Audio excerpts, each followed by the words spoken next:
Hello everyone. Hello.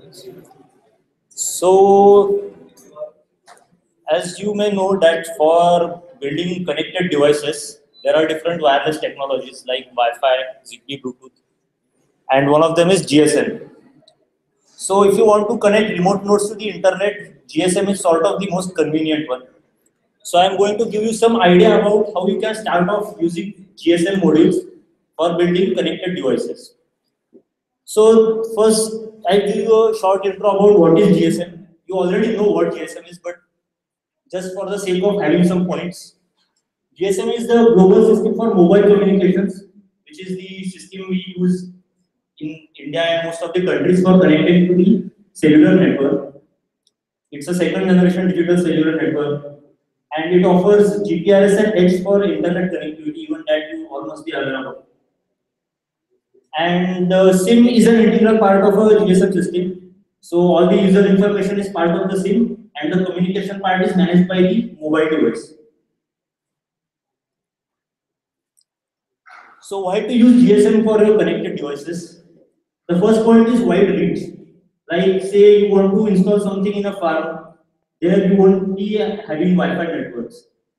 Or even if you want to put something on a bus or a truck, GSM is very useful because it can be accessed from any place. And GSM networks are available everywhere. So in some remote places it may not be available, but it is most common. It is a widespread network, and you can build devices even for some other countries as well because GSM is available almost everywhere. So using GSM, you can have simple features like SMS call, which does not even require internet. You can have just small alerts like if something gets triggered, just send an SMS. Or if you call from some phone number, something will get triggered. And are you aware about network provisioning? Like for Wi-Fi devices, you need to have some mechanism to send the username password to the device so that it connects to the Wi-Fi network. For GSM-based system, you just have to insert the SIM and you are done. So that's why GSM is very useful for connected devices, especially in IoT. So typical applications is metered parking. Like you have some, at least in US or other countries, there's some thing where you just have to insert some card and it will start billing, and it will just send it to some server saying that so and so car was parked at this place for so and so time, and this is the charge. So other application is water pump controllers. Say for agriculture or even for your residential water pumps, you can monitor and control over GSM. Then public transport, as I mentioned, you can have GSM on your buses just to monitor their location and also keep transmitting other data like how much people are there in the bus or uh, what is its schedule or all that kind of data. And general data collection and monitoring, you can have sensor networks which are just sending data over GSM networks to a common server. Now, what are the options for using GSM? So I've just listed three of them. This one is a Shadow GSM plus BLE, which I have here. This is available for $19. But the problem with this is not easily available in India. So you may require some more time to procure this and start off with your work. Then another option is the particle electron. Even this is mostly available in the US, but the benefit of using that is it comes with its own SIM card, and those people also offer cloud connectivity. So you just have to pay them some monthly amount, and you get the GSM connectivity including the SIM and also their cloud service. But the monthly charges for that are a bit costly. For a single device, it's about $4 per month, which is pretty costly from by India standards. And the other thing is it is not easily available in India. Then the third option is the SIM 900 module, which is very easily available in India. So this is the sort of development board you can buy in any local shop like Raju Electronics or Pioneer, or even on Amazon. You can get this at about 700 to 1000 rupees. So since this is most practical for use in India, I'll be speaking more about SIM 900 so that you can just buy it and start off with your work. So SIM 900 is a GSM module. The first advantage I mentioned is easy availability of development kits in India. And you can also get the modules easily. It costs about 300 to 400 rupees. And there are dealers even in Pune who can give it at cheap rates. It requires minimum external components. So you just require one SIM card holder, one battery for the RTC, antenna circuit, and a power circuit which will supply about 4 volts of supply. Those are the only external components you require. And a host controller, say something like a Raspberry Pi or Arduino. So building a circuit is very easy with SIM 900. Libraries are easily available for Raspberry Pi as well as Arduino. So you can just search for SIM 900 library for Arduino, and you will get ready-made codes, and you can start off very easy. Then the interface is very easy. There is a set of 80 commands. So what you can do is, this has already a SIM card. It has a serial port. You can just connect it to your laptop and start off entering the 80 commands, and it speeds up your development work. So there's no setup as such required, and the 80 command manual is easily available. Then SIM 900A is a dual band version of SIM 900. So SIM 900 chip supports 4 bands, so it can be used all over the world. But if your application is India specific, you can use SIM 900E module, which is a dual band module, and it is cheaper than SIM 900. And most commonly available in the electronic shop in Pune is SIM 900E. And the module can be hand soldered. That is one of the important aspects, because while building prototypes, if you have some weird components which need to be machine assembled, then it's hard to do prototyping. With SIM 900, it is not very easy, but easy enough to do hand soldering. So I won't go into much detail of these technical specifications. So it must be having good RAM, good memory. So you can check it on Google. But the features it offers is call SMS facility, as I said, that you can use it for any triggers or getting some data. Using GTRS with it is very easy.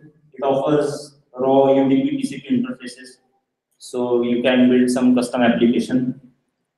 It also has FTP and HTTP inbuilt. So if you already have a server or you want to fetch some data from some API, you can use the inbuilt HTTP.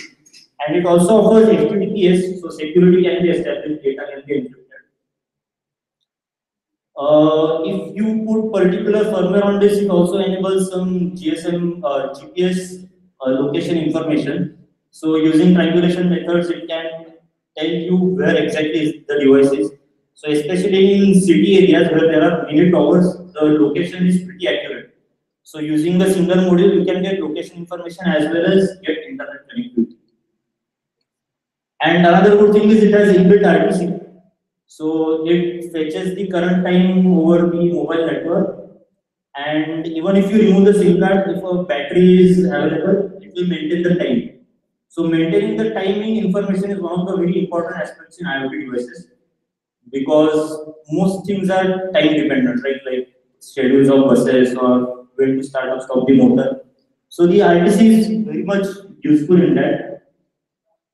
And the network status indication. So it has an already available ping which can show if the network is connected, if data is being transmitted, or all that kind of stuff. So you don't have to do any extra processing just to show the network information.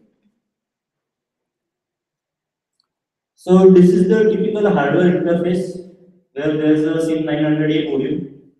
The connection with the host is just 3 pins are sufficient, RX, and ground. And you can also connect a reset pin if you want to reset the module midway.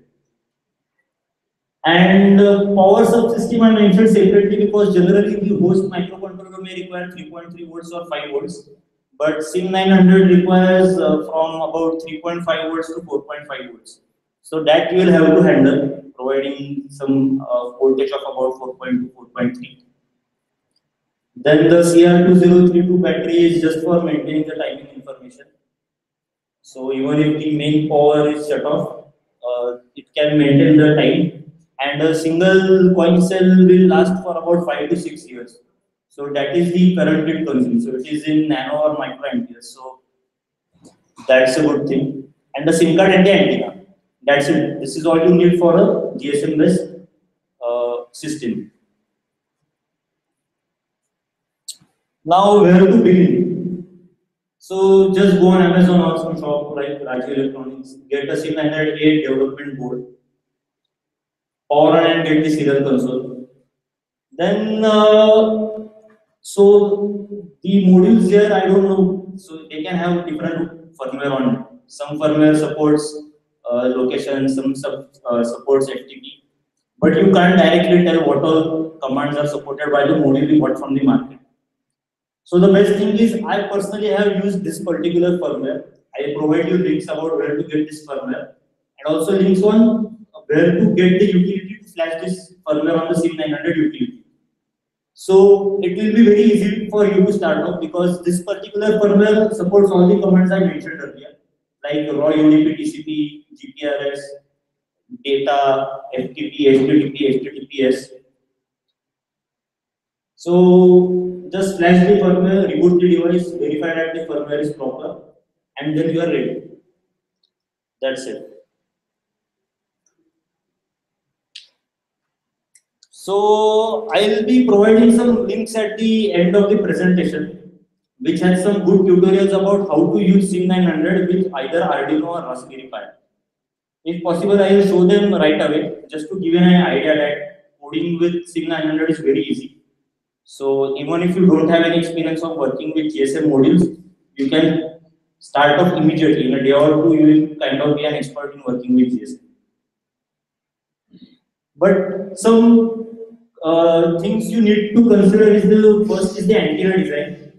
So if your device is going to be at some remote location and which does not have good connectivity, if your antenna design is not proper, it may affect the connectivity. And sometimes it's even possible that the device is requiring too much transmission power, and this may also cause a loading effect on the power supply, and often the SIM900 chip just reboot if it does not have enough power available. So that's an important aspect you need to consider. Another important thing is the power supply design. Now, the peak current that the SIM900 chip requires is 2 ampere, which is pretty high. So just using some 500 milliampere USB charger won't work for this. So you'll have to consider at least a 1 ampere adapter and use enough capacitors so that it can offer a peak current of 2 amperes. You do not need to provide a supply directly which gives 2 ampere. That will be the best, but even if you have a 1 ampere supply and you use proper capacitors, the 2 ampere current is possible.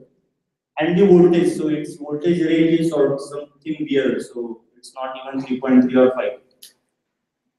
But for prototyping, the simplest thing I did was I had a system which was working on 5 volts. I just put a diode and gave the supply to this. So I got a 4.3 volts power for this. So for prototyping, that is the simplest thing you can do and it works. So you don't have to go and search for regulators for getting 4.3 volts or that kind of stuff, because then you will require 2 regulators, one for 5 volts, one for this 4.3. So if your application is specific, you can use SIM900A, which is dual band. But if you are targeting to deploy it in some other countries, then you may want to go with the quad band version, which is the SIM900, the original module. Then choice of host controller.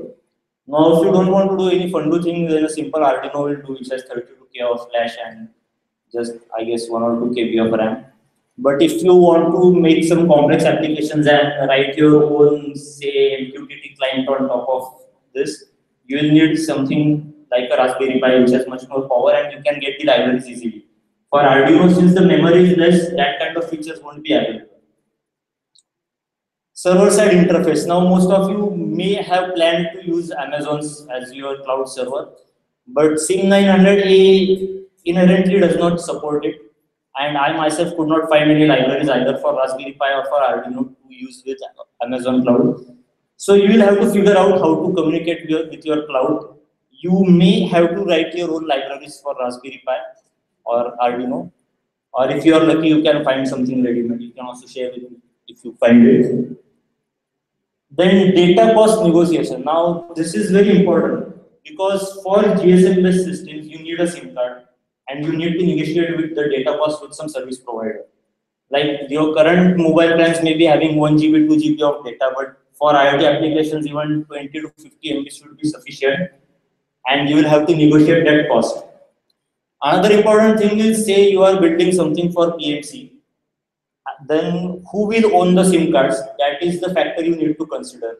Whether you will buy it and negotiate the cost, or the third party should buy on their own and then look after the cost. Because it will have some monthly billing, so the logistical parts are very important to consider. You just can't make a system GSM based, and then because that's an important part. Just figure out who will pay for the SIM card, who will pay the monthly charges, and who will own the network part. And security. So you don't want someone to steal your SIM card from bus or wherever you have put it. So physical security is an important, because even if your device is attached properly to some place, the SIM card can be easy to, it may be easy to remove it. Once the SIM card is removed, your system is dead. So that part you have to consider. And data security, as I mentioned, something like MQTT or Amazon cloud service is not available. And as I said, HTTPS is available, but only the encryption part is available in SIM 900. I could not find out anything for server or client authentication. If that is your requirement, you will have to search for that as well. Now, these are the links I was speaking about. So this presentation will be shared with you. So the first thing is the flash loader. Then the firmware images can be found at that blog. And this person, whoever he is, those Mohammed, he's a very helpful guy. So even if you ask him some questions on his blog, he answers immediately. And he has pretty good experience on about working with various variants of SIM 900. All the different firmwares are also available on his blog. You can download the one for your modem, flash it using the utility mentioned above. Then this is very important link. If you are indeed the documentation link, if you are indeed going to work with SIM 900, it may be hard to find all the documents, but this particular link provides application notes for all the different things, like how to get the location, how to communicate with HTTP server, FTP server. There are different application notes for every aspect. So it will be very easy. They have good examples from which you can start off. Then the fourth link is about the usage examples with Arduino or Raspberry Pi. So even this particular blog has information about everything, about how to initiate SMS, how to initiate call, and how to connect to the internet using SIM 900. And one important thing is the APN settings for the network. So our mobiles, you must have seen they have some APN settings. Say for Airtel, it is called Mobile Office. For Idea, it is called Internet or all that kind of stuff. So this link will give you a list of all the API information for the Indian networks. So this is the list of documents from Simcom, which will help you in your development. So when I share this presentation, you can just download all these documents, and as you can see, so one important aspect I forgot, you can even send email from SIM 900. So along with SMS call, you have one more facility of sending data. So I haven't used it myself, but you can just check it out. And that's it. Any questions? For this limitation you said this is just Yes. used to be a Yes.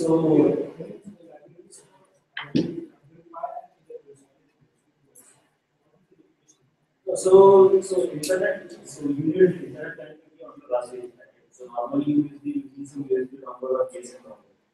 But the interface with SIM 900 is over UI, RxPS. So you need a library which offers Amazon connectivity and works and uses the internet on the SIM module using the UI interface. Right? So it does not show up directly as a networking interface on your Raspberry Pi. Right. So normally if you use a Wi-Fi dongle or you just plug in internet, you get some IP address, you get the connectivity. and you can use your libraries directly. All the socket creation, all that stuff is already managed by those libraries. But in this case, socket creation, all that kind of stuff is handled by the same module. But the security data will be available on your host side. So you need to figure out some way to send it over serial interface to the same module and then transmit it over internet.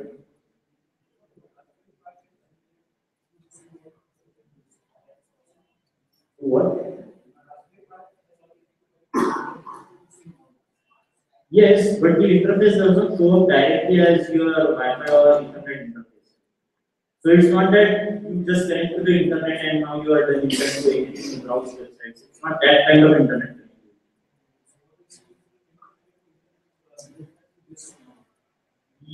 You, so you can connect to the internet, but it's tightly coupled to the SIM900 module. So, so normally what happens is you use some internet connectivity, you get an IP address, and you have a networking stack on the Raspberry Pi itself, and all the libraries use those networking stack. So in this case, the networking stack is in the SIM900 mode. So the Raspberry Pi's networking stack can't be used. And all the libraries generally use the native network stack. So that's why you need to figure out some way by which the data you want to send over TCP is sent over UI to this module first, and then the module transmits to the server. Yeah, so if you directly use some Tata Indicom Dongle or something, then you can use the libraries that you need.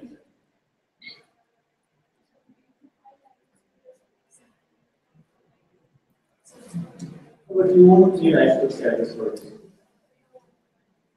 So the way I use this, it has a UART interface, which has this RxD route, and you can use your RD or Raspberry Pi's UART interface, and you put it at you don't pay any address for it. Yes, it has even API iSpec, so I myself haven't used those, and I even don't know if it acts as an iSpec slave or a master. So don't code out that part. That may be a bit hard. The UI one is the simplest. So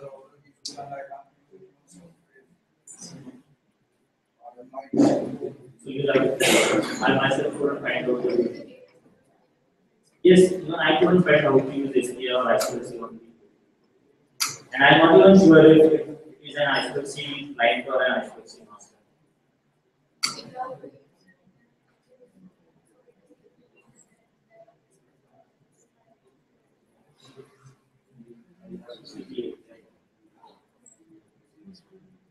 So if you follow the series of commands I have given a link of a blog there. It has all the series of commands right from if you still using Arduino. You have that begin setup or that kind of thing and do.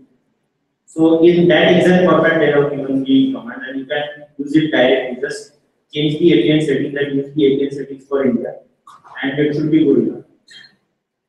And even after that, if you face any problems, just send me an email. Even my email address has been mentioned there, so I can help out if you are able to figure out this.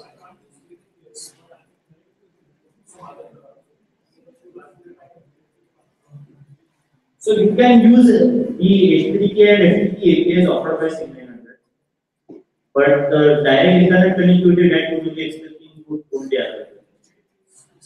Yes, yes. Yes, raw TCP and UDP is supported, but it is supported in the form of 80 commands only.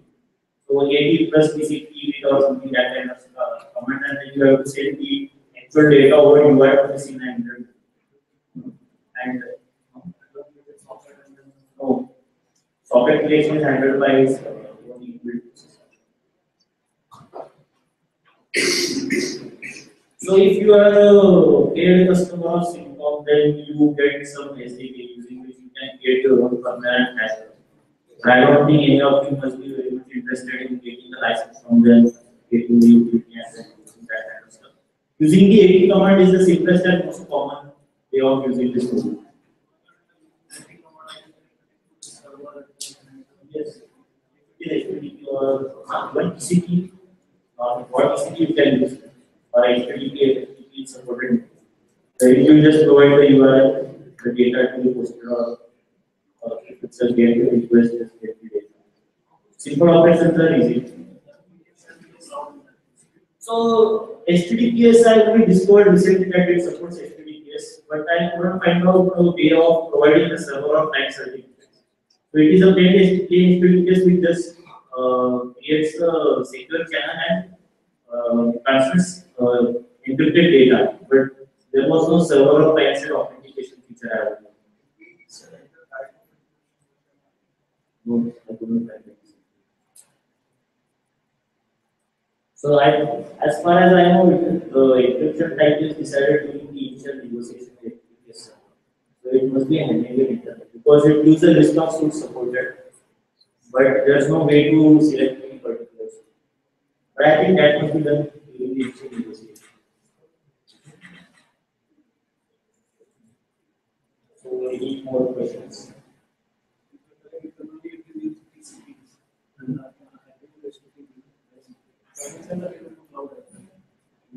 So Amazon, I don't know how it works. So it is so MQTT library, how it works on this, I'm not sure. Because the TCP interface is not a direct socket. You will build some libraries which uses the UI.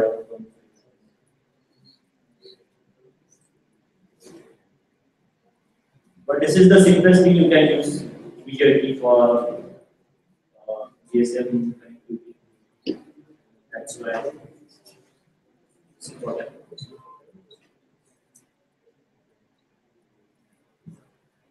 So, any more questions?